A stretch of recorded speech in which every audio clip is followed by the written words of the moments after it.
Hey, it's Tucker Carlson. You often hear people say the news is full of lies, but most of the time that's not exactly right. Much of what you see on television or read the New York Times is in fact true in the literal sense. It could pass one of the media's own fact checks.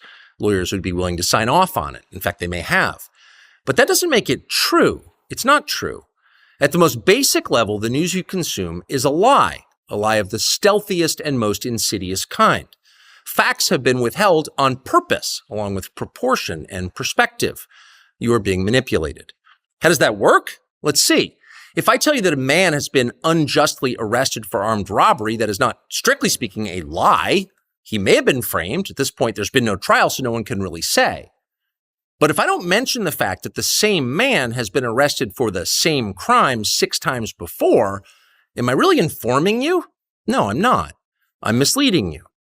And that's what the news media are doing in every story that matters, every day of the week, every week of the year. What's it like to work in a system like that? After more than 30 years in the middle of it, we could tell you stories. The best you can hope for in the news business at this point is the freedom to tell the fullest truth that you can. But there are always limits. And you know that if you bump up against those limits often enough, you will be fired for it. That's not a guess. It's guaranteed. Every person who works in English language media understands that. The rule of what you can't say defines everything. It's filthy, really, and it's utterly corrupting.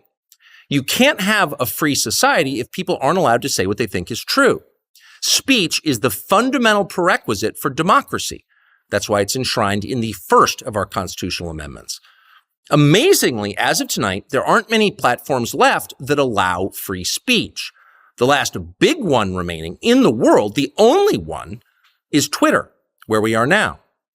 Twitter has long served as the place where our national conversation incubates and develops. Twitter is not a partisan site. Everybody's allowed here, and we think that's a good thing. And yet, for the most part, the news that you see analyzed on Twitter comes from media organizations that are themselves thinly disguised propaganda outlets. You see it on cable news, you talk about it on Twitter.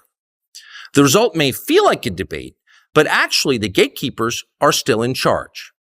We think that's a bad system. We know exactly how it works, and we're sick of it.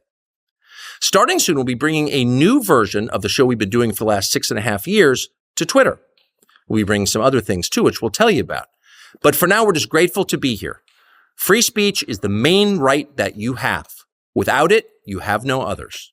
See you soon.